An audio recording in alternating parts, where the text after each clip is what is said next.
So Caitlin Clark again in terms of the mainstream is it's one of those things where we saw it last season during the off season. A lot of Caitlin Clark fans are just almost to an extent like hunting for whatever Caitlin Clark content there is, and we're seeing it again right now. And it's one of those things where there is like a level of celebrity that is there with Caitlin Clark. That again, it can be, a lot of people say it's only comparable to Taylor Swift, but again, it's comparable to a lot of celebrities, especially with sports players like this, because look, she is larger than life, and the off season's 8 months. The off season's 8 months, so there's more time. As someone who's not playing off season leagues, she has more time every year, twice as much time not playing basketball as she does playing basketball. So obviously, look, everyone is going to be looking at Caitlin Clark and seeing what she's doing, keeping an eye out at our fans. And obviously, in the Taylor Swift documentary, Caitlin, they made sure, and this is one of those things where it's like,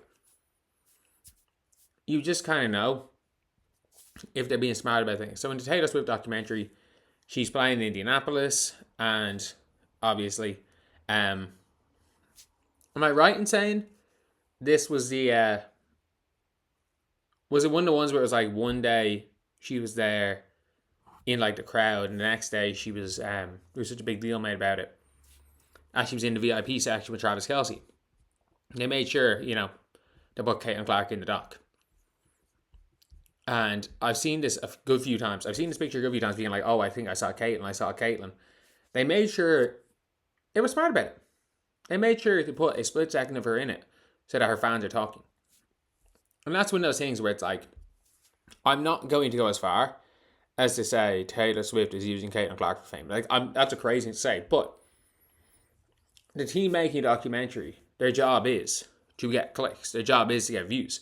Their job is to have people talking about it. And in a similar way to the fandom, with Taylor Swift fandom, anytime Taylor Swift appears, her fans are kind of there. We saw it with the NFL 3 years ago. Wow, was it 3 years ago? 2 years ago? But we did see it at a point in time.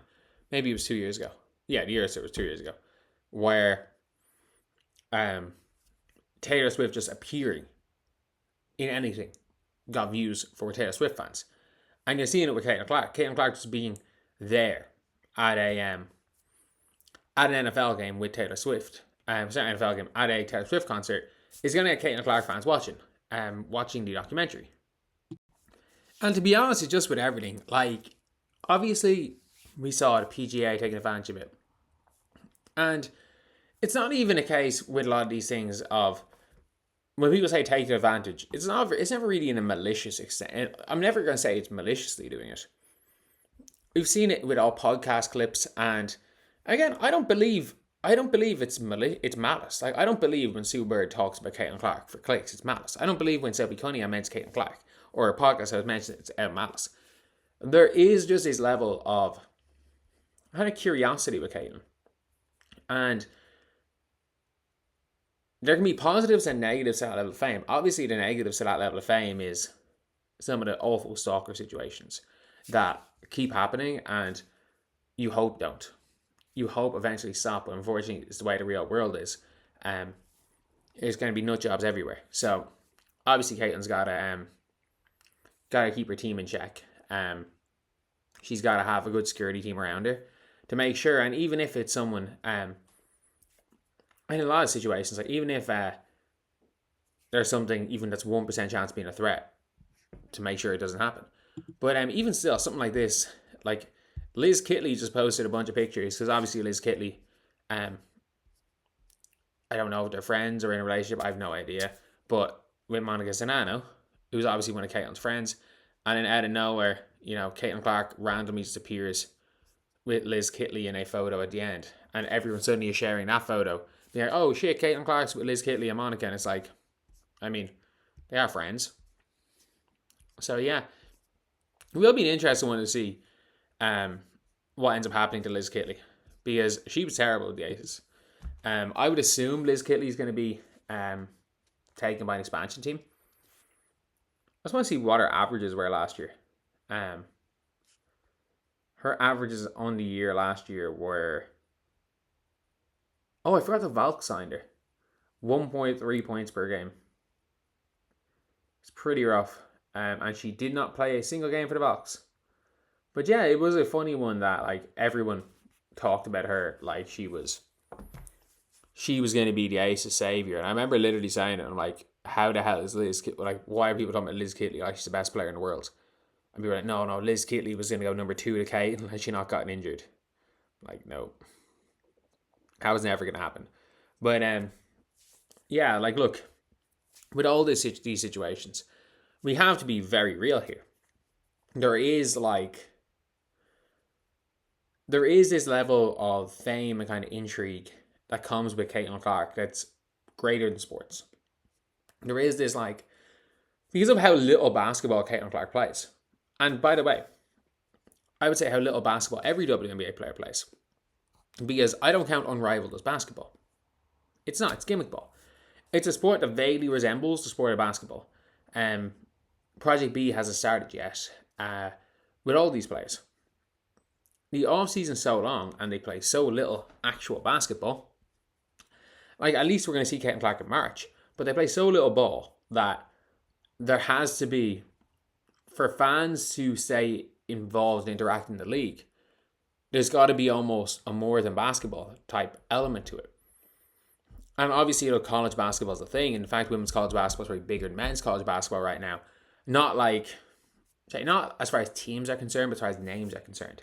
Outside Dybansta, I'm trying to think of a player that you would actually go and watch college basketball for. I don't think there is.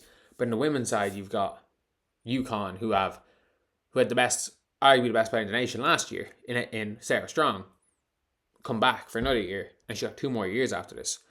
So you got loads of these situations where these players have 2 or 3 more years when they're killing it. Like, they could average 20 as a freshman, and you're like Michaela Blake's. And in the NBA, look, they're one and done. In women's college basketball, got 3 more years. So obviously, look, that is something as well that we got to take into account, that there are storylines there. And when it comes to sports, we all watch sports, but like, the fact is that as much as there are X's and O's, a lot of people watch sports for the storylines. A lot of people watch sports for the players. A lot of people watch sports for the stardom. And in a lot of situations, like this one here, the stardom of a Caitlin Clark is a major factor in why people are going to continue to watch her play basketball. So yeah, anyway, that is a video. Let me know what you guys think in the comment section below. Am I on the money here? Am I completely wrong? You guys obviously give your opinions. This is just my take on this whole situation, where obviously Caitlin Clark is kind of booming. And I don't know, is this a topic that anyone else spoke about? Let me just check on YouTube. Caitlin Clark, Taylor Swift. I have absolutely no idea. Doesn't look like it. Upload date today. Does not appear that anyone has spoke about it other than the AI breaking news channels that who are just making shit up. But anyway, yeah, that's the video. See you guys.